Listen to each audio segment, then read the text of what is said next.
Olá, pessoal. Meu nome é Jordana, eu sou acadêmica de medicina do nono período da Universidade Federal de Juiz de Fora e atualmente eu faço parte da Hemoliga, que é uma liga acadêmica de hematologia unificada das três faculdades de medicina de Juiz de Fora. E essa liga é orientada pela doutora Daniela Werneck. Hoje eu vou dar uma aula sobre um assunto que ganhou bastante espaço nas discussões a respeito da Covid-19, que é a utilização de plasma convalescente como medida terapêutica. E essa aula é uma parceria da Ablam com a Sanar. Então, eu vou começar dando uma breve explicação sobre a Covid-19, para quem muitas vezes caiu de paraquedas aqui nessa aula e não está acompanhando tantas publicações científicas a respeito da doença. Depois, eu vou explicar o que é plasma convalescente, como ele é obtido, como ele é empregado, o que a gente tem de evidência sobre ele, os estudos e ensaios clínicos que já estão sendo realizados, principalmente fora do Brasil, e por fim, eu vou falar o que já está sendo realizado no nosso país. Começando então com uma introdução a respeito da epidemiologia, das características virais e das manifestações clínicas da Covid-19. A Covid-19 é o apelido para a doença Síndrome Respiratória Aguda Grave, causada pelo vírus SARS-CoV-2. E acredito que todos vocês já saibam que ela foi inicialmente descrita na cidade de Wuhan, na China, em dezembro do ano passado. A princípio, foi detectado um grupo de pacientes com pneumonia de etiologia desconhecida, apresentando como sintomas principalmente febre, tosse e dispneia. E que mais tarde, as investigações mostraram que a primeira geração de pacientes com esses sintomas estavam geograficamente ligados ao mercado atacadista de frutos do mar de Huanan, enquanto os pacientes com esses sintomas que viviam fora da cidade de Wuhan tinham viajado para a cidade há pouco tempo ou tinham tido contato com residentes da cidade. E uma das primeiras evidências disso foi que dos 99 primeiros pacientes com a doença confirmada por testes laboratoriais, 49 foram expostos diretamente a esse mercado. E atualmente, a gente sabe que a transmissão da doença ocorre principalmente por gotículas respiratórias, por contato e há evidências que pode ocorrer transmissão fecal-oral, porque em estágios mais tardios da infecção, o vírus pode ser detectável em suaves anais. E ainda não há indícios de que há transmissão vertical da doença. Além disso, um estudo realizado na China foi publicado no dia 7 de maio de 2020, mostrando que dos 38 pacientes avaliados no estudo, 6 apresentavam vírus SARS-CoV-2 no sêmen, que representa 15,8%, o que levanta para a gente, então, a necessidade de serem realizados mais estudos para esclarecer se há transmissão sexual do vírus ou não. O vírus SARS-CoV-2, que é o patógeno responsável pela Covid-19, é o sétimo coronavírus que infecta humanos já identificado, sendo que alguns desses outros coronavírus são o vírus da SARS, que é a Síndrome Respiratória Aguda Grave, que foi identificado em 2002, e o vírus da MERS, que é a Síndrome Respiratória do Oriente Médio, que foi identificado em 2012. A família dos coronavírus apresenta 4 gêneros, que são alfa, beta, gama e teta, e o SARS-CoV-2 é do gênero beta. Além disso, esse vírus tem a aparência de uma coroa quando visto à microscopia eletrônica, como vocês podem ver aqui na foto, que é o que dá nome ao vírus. E eles são vírus envelopados do tipo RNA vírus. E, inclusive, o genoma do novo coronavírus é o maior genoma já identificado em qualquer RNA vírus. E ele é bem semelhante ao coronavírus dos morcegos, com 96,2% de semelhança, indicando assim que o morcego pode ter sido o hospedeiro original do SARS-CoV-2.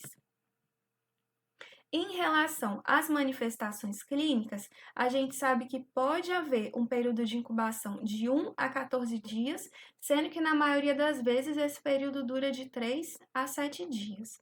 Os sintomas mais comuns são febre, fadiga e tosse seca. E vale destacar que em pacientes imunocomprometidos ou idosos, essa febre pode estar ausente. Além disso, o paciente pode apresentar também cefaleia, congestão nasal, dor de garganta, mialgia, artralgia, alterações de palato e olfato, e em uma minoria de pacientes, principalmente nas crianças, pode ocorrer sintomas gastrointestinais, como vômito, náuseas e diarreias. E alguns dos fatores de risco descritos para a doença evoluir para uma maior gravidade são idade avançada, hipertensão arterial sistêmica, diabetes, obesidade e doenças cardiovascular e cerebrovascular. Em relação aos achados dos exames de imagem, um estudo realizado por Guan e outros pesquisadores evidenciou que 86,2% dos pacientes avaliados no estudo manifestaram anormalidades na tomografia de tórax e mais de 75% tiveram envolvimento pulmonar bilateral. E além disso, há uma tendência para a gente encontrar em doenças de baixa gravidade achados de opacidade em vidro fosco, focais, com uma evolução gradual para evoluções bilaterais ou então multilobulares, com um aumento da gravidade da doença. E também podem ser encontrados espessamento de pleura, alargamento vascular, efusão pericárdica, entre outros achados. E ainda nesse estudo, os pesquisadores verificaram que a maioria dos pacientes apresentou contagem de leucócitos normais, mas 1/3 desses pacientes apresentou leucopenia, principalmente às custas de linfocitopenia. Houve também aumento de dedímero, tempo de protrombina prolongado, aumento de VHS, PCR, interleucina 6 e de outras citocinas. E essas alterações que eu acabei de descrever para vocês acontecem principalmente nos pacientes com uma doença mais grave. E apesar de muitos estudos e ensaios clínicos já estarem sendo realizados com medicações como o Remdesivir, a cloroquina e a hidroxicloroquina, o lopinavir junto com o ritonavir e o lopinavir junto com o ritonavir e com o interferon beta, além de estudos para desenvolver vacinas, a gente ainda não tem opções de profilaxia ou de tratamento específicas ou eficazes o suficiente contra a Covid-19. É nesse contexto, então, que a gente vai perceber a importância e a relevância do estudo do plasma convalescente. E agora a gente vai iniciar a discussão sobre ele. Ao contrário do que muita gente pensa, a utilização do plasma convalescente não é uma prática nova. E já foi utilizado em outras epidemias de coronavírus do século XXI, que são a SARS em 2013 e a MERS em 2012. E o plasma convalescente também já foi usado nas epidemias de H1N1 e de Ebola. E ele é nada mais nada menos do que o chamado soro imune ou transplante de imunidade, que aparece em vários filmes e retratam epidemias, como esse que eu coloquei aqui, que são os filmes A Gripe, que é o Flu, que é um filme sul-coreano, e o filme Epidemia, em que a cura para as epidemias desses filmes é obtida através da coleta do sangue de alguém que já se recuperou da doença. Claro que esses filmes mostram de uma forma mais simplificada, mas a ideia é essa. Ou seja, o plasma convalescente é a parte líquida do sangue coletada de pacientes que se recuperaram de uma infecção. No caso da infecção pelo novo coronavírus, é o plasma contendo imunoglobulinas contra o vírus SARS-CoV-2. E ele pode ser obtido por coleta de sangue total ou por aférese. A aférese acaba sendo a mais indicada porque ocorre uma separação de forma automatizada do plasma, com retenção dessa porção do sangue no equipamento e devolução dos outros componentes para o doador. Essa coleta demora um pouco mais do que a coleta de sangue total, demora cerca de 90 minutos, mas o plasma de um único doador poderia tratar de 2 a 3 pacientes, sendo que o efeito terapêutico desse plasma vai depender da qualidade e da quantidade de anticorpos do doador. Além disso, o doador tem que ser voluntário e há preferência da utilização de plasma de homens ou de mulheres sem histórico de gravidez, incluindo abortos, pela menor incidência de trale, que é a lesão pulmonar aguda associada à transfusão. E nessa imagem a gente pode observar essas três camadas contendo os principais hemocomponentes, que seriam as hemácias, as plaquetas e os leucócitos, e o plasma, que é composto basicamente por água, por íons, por proteínas, que é a categoria na qual se encontram os anticorpos ou imunoglobulinas, nutrientes em geral, resíduos e gases. E o plasma convalescente apresenta como vantagens a possibilidade de ser utilizado tanto para profilaxia como para tratamento, sendo que quando ele é utilizado para tratamento, ele normalmente tem melhores resultados quando é instituído até 14 dias do início dos sintomas. E ele apresenta também uma grande acessibilidade, porque atualmente já existe um grande número de pessoas já recuperadas da Covid-19 e assim tem bastante plasma disponível para ser utilizado.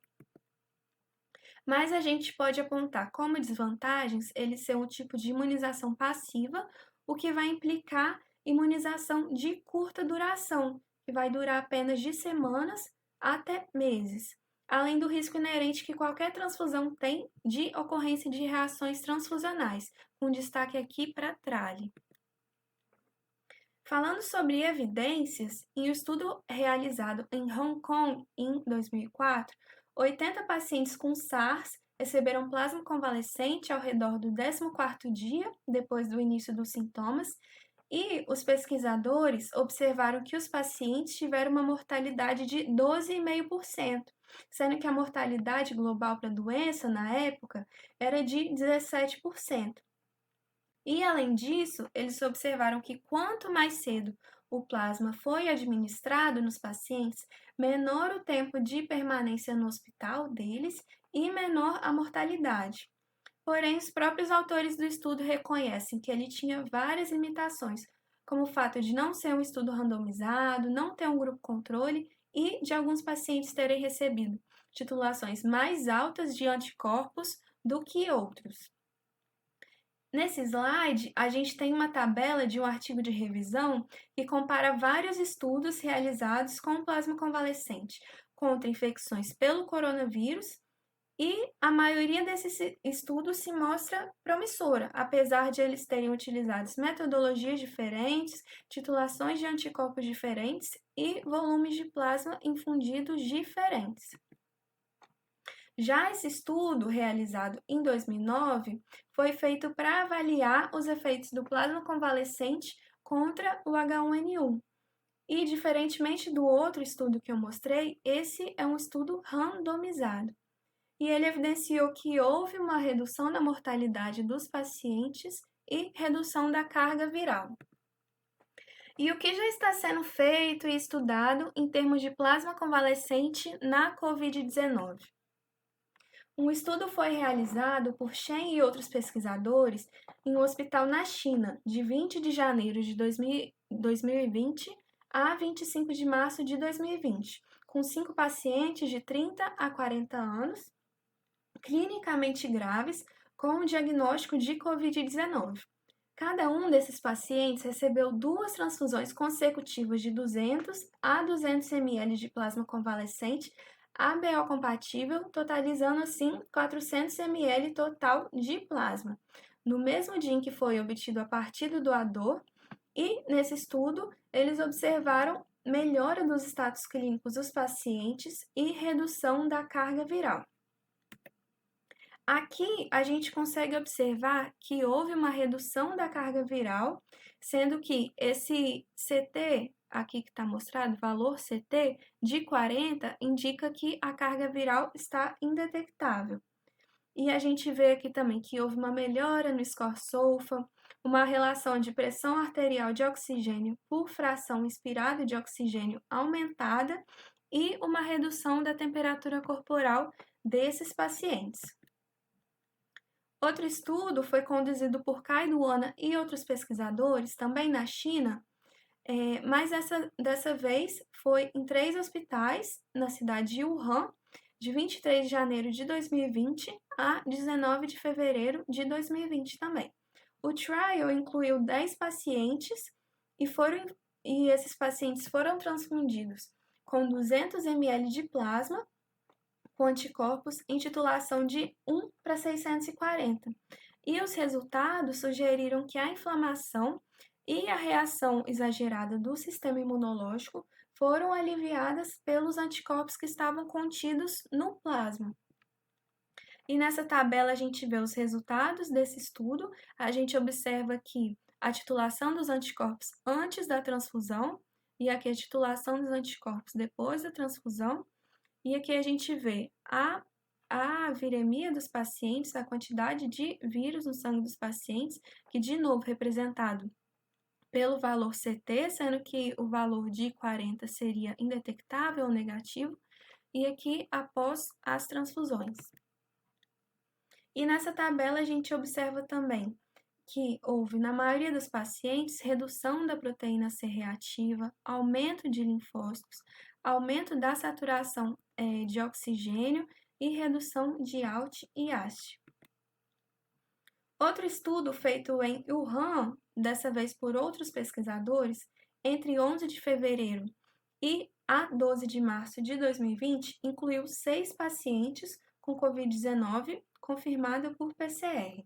Esses pacientes já tinham sido tratados com o Arbidol, que é o umifenovir, na admissão, que é um antiviral utilizado na China e na Rússia, e os achados desse estudo indicaram fortemente que a transfusão de plasma convalescente é sim uma terapia específica e eficaz para o Covid-19. E com isso, eles levantaram a hipótese de que o anti-SARS-CoV-2 IgM e IgG neutralizam diretamente o vírus e que o conteúdo anti-inflamatório contido nesse plasma pode prevenir tempestades de citocinas. E aqui é importante pontuar, antes da gente prosseguir, que apesar de esses estudos terem tido resultados promissores, eles foram realizados com um pequeno número de pacientes que já tinham recebido outras terapias contra o SARS-CoV-2 e por isso o ideal seria a gente ter um estudo randomizado e controlado para a gente ter uma maior confiabilidade nos resultados. E é nesse contexto que a Organização Mundial da Saúde estabeleceu recomendações para trials com plasma convalescente no tratamento da Covid-19. Dentre essas recomendações, a organização propõe que, para a elegibilidade dos doadores, deve haver confirmação de infecção prévia por SARS-CoV-2 por teste validado, deve haver um intervalo de 14 dias após a recuperação completa, ou seja, o paciente deve estar há 14 dias assintomático. A doação deve obedecer critérios padrão do país ou local relacionados à doação de sangue total ou plasma. Deve haver não reatividade nas amostras sanguíneas para infecções como HIV, HBV, sífilis, entre outros. E para evitar o risco de trale, preferir utilizar o plasma de doadores homens ou de mulheres que nunca ficaram grávidas.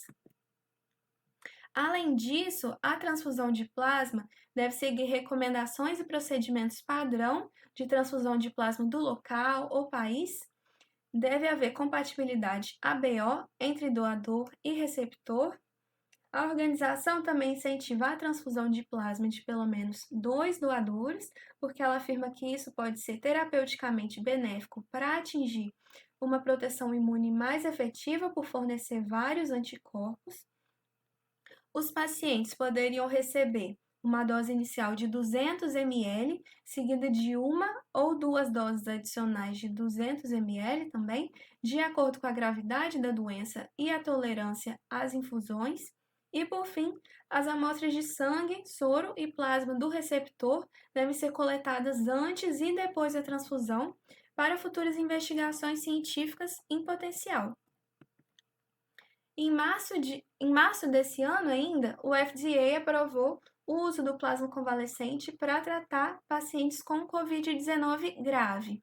E para isso, ele também estabeleceu algumas regras. O plasma deve ser coletado de pacientes sem sintomas por 14 dias e com testes negativos para Covid-19. E além disso, essa terapia só pode ser empregada, no caso, para pacientes com doença grave ou ameaçadora à vida. O conceito de doença grave que foi empregado pela agência foi o de paciente com dispneia, frequência respiratória maior ou igual a 30, saturação de oxigênio menor ou igual a 93%, PaO2 por FiO2 menor que 300 ou infiltrações pulmonares maiores que 50% em 24 a 48 horas. E já o conceito de doença ameaçadora à vida que eles empregaram foi o de presença de falência respiratória, choque séptico ou disfunção ou falência múltipla de órgãos. Falando agora de estudos que estão sendo realizados fora do Brasil, pesquisando outras terapias contra o SARS-CoV-2, pesquisadores de uma universidade da Holanda estão estudando atualmente o uso do anticorpo monoclonal 47D11, que tem como alvo a proteína spike da membrana, que é a proteína que confere o formato de coroa ao vírus, lembra?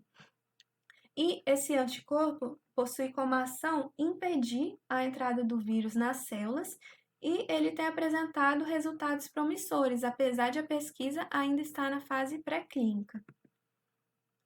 E em relação ao Brasil, o que a gente tem de novidade? A Anvisa publicou uma nota técnica recentemente reforçando que não existem evidências científicas conclusivas sobre a eficácia do tratamento de pacientes acometidos pela Covid-19 com o plasma convalescente e orientando que o plasma convalescente deve ser utilizado em protocolos de pesquisa clínica com os devidos cuidados e controles necessários, sem prejuízo do disposto em legislação específica, códigos de ética ou resoluções do Conselho Federal de Medicina. E além disso, ela apontou que no Brasil os hemocomponentes não são passíveis de registro sanitário, como os medicamentos, por exemplo, e por isso não precisam de aprovação de protocolos de ensaio clínico pela instituição, pela Anvisa, diferente do que acontece nos Estados Unidos, onde o órgão regulador desse tipo de pesquisa é o FDA. Então, os projetos de pesquisa com plasma convalescente na Covid-19 que vão ocorrer no Brasil devem obedecer aos critérios estabelecidos pelo Ministério da Saúde. E já estão sendo feitos ensaios clínicos com plasma convalescente no Brasil. Dentre os centros de pesquisa que estão conduzindo esse tipo de estudo estão o Hemominas, que atualmente conta com 12 pesquisadores na linha de frente do estudo. A Fundação Pro Sangue de São Paulo também está fazendo esse tipo de estudo. E os hospitais Albert Einstein e Sírio-Libanês, que estão com uma parceria com a USP para estudar o plasma convalescente na Covid-19. E era isso, pessoal. Aqui estão as referências que eu utilizei. E se vocês tiverem alguma dúvida, vocês podem me mandar e-mail ou mensagem. E eu acho importante falar aqui no final também que a Covid-19 é uma doença muito nova e todos os dias estão saindo publicações novas. Então, essas informações que eu passei para vocês aqui hoje são de hoje, mas pode ser que amanhã surjam novas informações aí para a gente. E eu deixo aqui ainda 2 indicações de livros que narram histórias de epidemias que talvez possam ajudar a gente a compreender, a entender um pouquinho mais o momento que nós estamos vivendo. Obrigada pela atenção.